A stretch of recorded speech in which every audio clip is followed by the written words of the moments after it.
Hello అందరికీ welcome to my channel Radhi blogs. ఎలా ఉన్నారు? అందరూ బాగున్నారా? సో ఇది వచ్చేసి నా ఈవినింగ్ రొటీన్ అనమాట. నేను ఇక్కడ ఏం చేస్తున్నాను, పని ఏం చూపించలేదు, ఎందుకంటే మీరు చేసే పనైనా నేను చేసే పనైనా సేమ్ ఒక్కటే, అందులో మార్పు ఏమి ఉండదు అనమాట. అందులో మనకు అంత టాలెంట్ కూడా లేదు కాబట్టి నేను ఇక్కడ వాయిస్ ఓవర్ కూడా ఇచ్చాను మాట్లాడుతూనే. కాకపోతే ఏంటంటే వాయిస్ ఏంటో కట్గా అయ్యిందనమాట. మైక్లోనే రికార్డ్ చేశాను, ఎందుకో తెలియదు, కొంచెం గ్రీజీగా అనిపించింది వాయిస్. సో అందుకే మళ్ళీ వాయిస్ ఓవర్ ఇస్తూ ఉన్నాను అనమాట. ఇక్కడ వచ్చేసి ఈవినింగ్కి కర్రీ ప్రిపేర్ చేసుకుంటున్నాను. సో డేలో నాకు సగం టైము ఏం కర్రీ చేయాలి, అసలు రేపు ఏం చేయాలి, ఇవాళ ఏం చేయాలి, రేపు పొద్దున టిఫిన్ ఏం చేయాలి, రేపు ఈవినింగ్ టిఫిన్ ఏం చేయాలి, రేపు మధ్యాహ్నం లంచ్లోకి ఏం చేయాలి, చేసే 1-2 కర్రీస్కైనా సరే ఇంత ఆలోచించాలి. ఎవరికైనా సేమ్ ఇంతే ఉంటుంది. ఎందుకంటే మనం ఏంటంటే పెళ్ళికి ముందు ఎలా ఉన్నా సరే పెళ్ళయ్యాక కంపల్సరీగా డైలీ కర్రీస్, సద్ది కర్రీ అయినా మనం తినడానికి ఇష్టపడతాం. పెళ్ళికి ముందు మనం డిఫరెంట్ కర్రీస్ తిన్నా కానీ లేడీస్ పెళ్ళయ్యాక కూడా నిన్నటిదున్నా కూడా తింటారు, కానీ మగాళ్ళు అసలు అలా తినలేరు అనమాట. వాళ్ళకి ఫస్ట్ నుంచి అయినా సరే ఏ పూటకు ఆ పూట కర్రీ కావాలి. లక్కీలీ నాకేంటంటే ఏ పూటకు ఆ పూట చేయవసరం లేదు. 2 కర్రీస్ మార్నింగ్ చేసేస్తే అదే ఈవినింగ్ వరకు తినేస్తారు. అప్పుడప్పుడు ఏదైనా చపాతీ చేయాల్సి వస్తే చపాతీ కర్రీ మధ్యాహ్నం చేసేస్తాను అనమాట. లేదు అనుకుంటే ఈవినింగ్ సపరేట్గా కర్రీ ప్రిపేర్ చేస్తాను. అండ్ నాకు ఇప్పుడు 27 ఇయర్స్ కంప్లీట్ అయ్యాయి.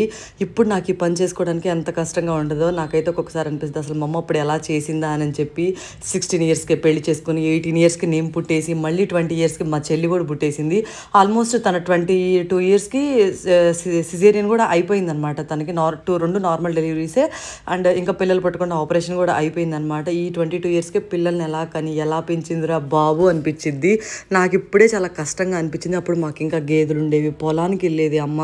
అంత కష్టపడినా కానీ తను పెద్ద అలసిపోయినట్టు అనిపించేది కదా. నేను ఇప్పుడు ఇంట్లో పని చాలా చిన్న పనులు చేసుకున్నా కానీ తెలియకుండానే బాడీ ఎందుకో అలసిపోతూ ఉందన్నమాట. నేను ఆల్రెడీ ఇందాక మిషన్ చూపించాను కదా, అది అగారో వాళ్ళదనమాట. నాకైతే చాలా బాగా నచ్చింది ఆ మిషన్స్ ఉన్నా కానీ పని చేసుకోవడం కొంచెం కష్టంగానే అనిపిస్తుంది. మనం చాలా వీడియోస్లో అండ్ టీవీస్లో చూస్తూ ఉంటాం కదా. ఏంటి అని అంటే ఒక మదర్ అయితే తన బేబీని 5 months బేబీని చంపేసి పిఠాపురంలో బావిలో పడేసింది. ఇంకా డిఫరెంట్గా ఏడుస్తూ నా బేబీని ఎవరో చంపేశారు, క్షుద్ర పూజలు చేశారని చెప్పి. అక్కడ అంతా తెలిస్తే మ్యాటర్ ఏంటి అంటే పోలీసులు వచ్చి ఇన్వెస్టిగేషన్ చేసి అంతా జరిగాక మ్యాటర్ ఏంటి అంటే తనే వాళ్ళ అమ్మతో కలిసి ఆ బేబీని చంపేసింది. ఎందుకంటే తను లవ్ మ్యారేజ్ చేసుకుంది.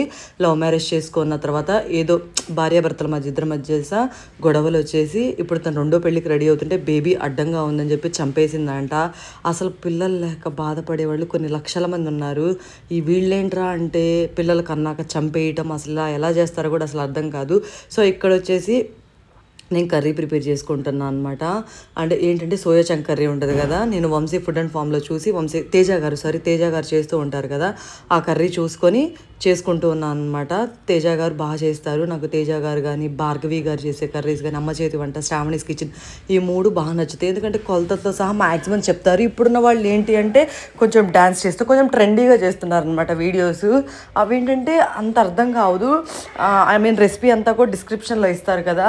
నిజంగా ఆ డిస్క్రిప్షన్ చదివి చేసే అంత టాలెంటే ఉంటే మనం నిజంగా ఇలాంటి కుకింగ్ వీడియోస్ అసలే చూడము. సో కర్రీ ఎలా వచ్చింది ఏంటనేది ఒక షార్ట్ వీడియోలో ఖచ్చితంగా అప్లోడ్ చేస్తాను. ఎలా ఉంది టేస్ట్, నాకు ఎలా వచ్చింది అనేది. నేను ఇంగ్రీడియంట్స్ అన్నీ కరెక్ట్గానే వేసాను. మరి కర్రీ ఎలా వస్తుందో నాకైతే తెలియదు, కానీ కొన్నిసార్లు ఏంటంటే కర్రీ అటు ఇటుగా ఉన్నా కూడా మేనేజ్ చేసుకునే వాళ్ళు ఉంటే మాత్రం ఎలాంటి కర్రీ అయినా హ్యాపీగా చేసేయచ్చు. కొంతమంది ఏంటంటే కొంచెం బాగాలేకపోయినా కూడా ఫుడ్ తినకపోవటం, నాకు వద్దులే అని అలా చేస్తూ ఉంటారు కదా. అన్ని టైమ్స్లో కర్రీస్ బాగా కుదరాలని కూడా ఏం లేదు.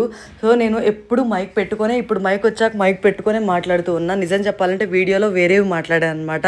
ఇప్పుడు వాయిస్ ఓవర్ ఇచ్చేటప్పుడు నిజంగా ఈ కొంచెం గ్యాప్లోనే ఏం మాట్లాడానో కూడా అసలు నాకు గుర్తుండదు. ఎందుకనో నాకు అసలు అది తెలియదు అనమాట.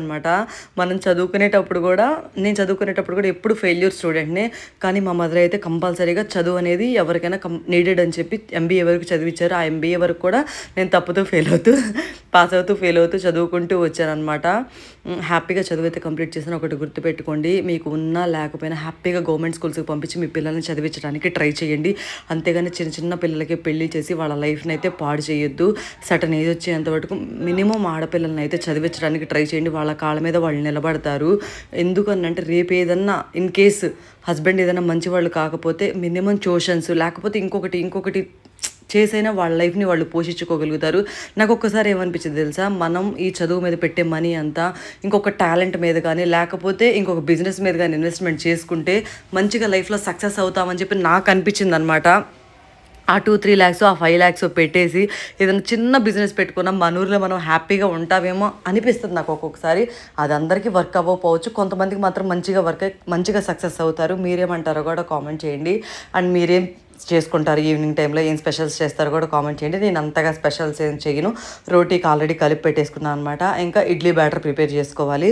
సో ఆ ఇడ్లీ బ్యాటర్ కూడా ప్రిపేర్ చేసుకుంటాను, నైట్ టైమే ప్రిపేర్ చేసుకొని పెట్టుకుంటే, ఎందుకంటే మార్నింగ్ కల్లా బాగా ఫర్మెంట్ అయ్యి బాగా ఉబ్బి చాలా బాగుంటాయి అనమాట ఇడ్లీలు ఏంటంటే అప్పటికప్పుడు ఫ్రెష్ పిండి కాకుండా నైట్ టైం వేసుకొని పెట్టుకుంటే బాగుంటుంది. మా సైడ్ అయితే రవ్వ ఇడ్లీ తింటారు, కొంతమంది ఏంటి అని అంటే పిండి ఇడ్లీ కూడా తింటారు. మీరే ఇడ్లీ తింటారో కూడా కామెంట్ చేయండి. నచ్చితే లైక్, షేర్, సబ్స్క్రైబ్.